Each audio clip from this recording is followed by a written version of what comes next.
Adults and Technology by Tracy Hilliard. Have you noticed the look of the college classroom? Not just speaking about the technology you see but the student makeup in the higher education classroom. The adult learner has to acquire new skills to stay employed and competitive, so they will be in your classroom. Are you prepared to handle the new college student? I sure hope that you are ready to assist the adult learner because he will be competing with the traditional college student in the classroom. Technology will be all around.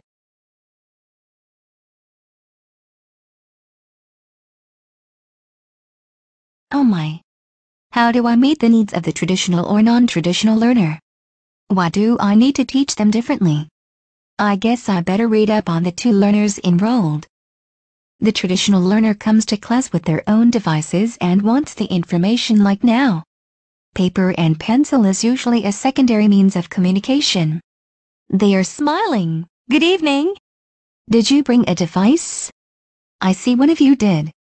So we have some work to do, but we will support you. Does anyone want to try to send a tweet to the class? Tweet? Well, they need support, so you need to think about the 8 strategies to support the adult learner in the classroom.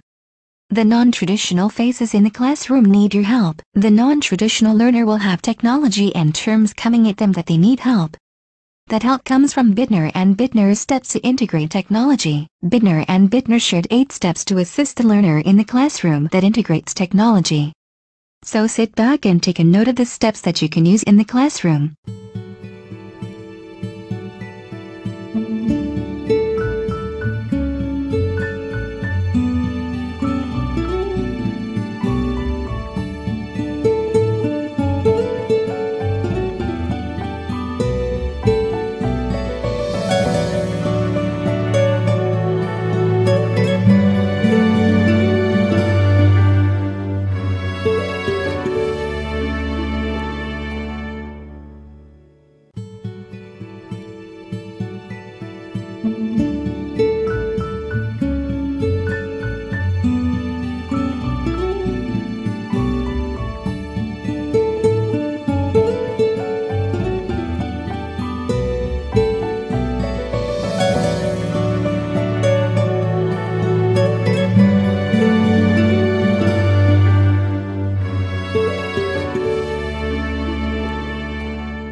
I know, a lot easier said than done.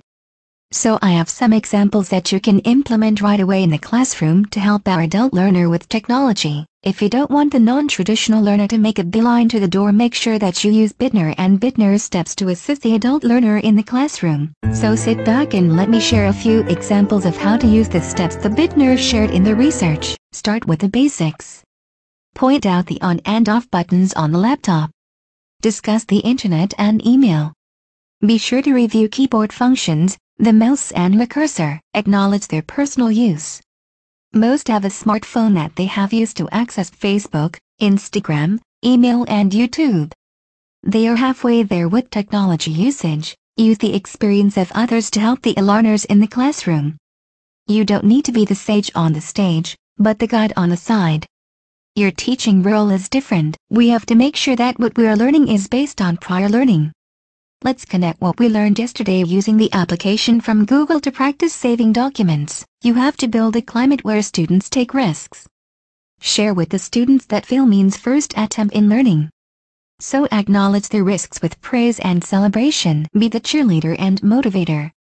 This could mean you have to give out rewards, use their expert talents with others. Get those pom-poms out and share. Support the adult learner. Invite the adult learner to tutoring so you can provide more focused instruction. Identify resources and staff that can assist the adult learner. We want our students to say, "I feel like a new person. I have gained so many skills that I will be able to compete at work. Professor, I thank you for assisting me with technology." Bittner and Bittner did not have this as a step, but I believe personal reflection is important so the adult learner can self-evaluate where they were and where they are going. To keep our adult learners from running out the door, we can employ the Bittner's steps. The adult learner will feel successful and run to class instead of running away. So when you see the happy faces of the adult learner enter your classroom, how will you greet them? How will you teach them so they stay and return to the classroom? Be prepared on the first night of class to integrate technology in the classroom where the adult learner will matriculate. Bittner and Bittner's 8 steps will help you hit the target every time when working with the adult learner, so use their steps when technology is involved. Wow, I am so glad my teacher used Bittner and Bittner's 8 steps. Now I am a technology whiz. Thanks so much for your time today, and I hope I shed some light on the adult learner and technology. The QR code contains the references I used during the presentation.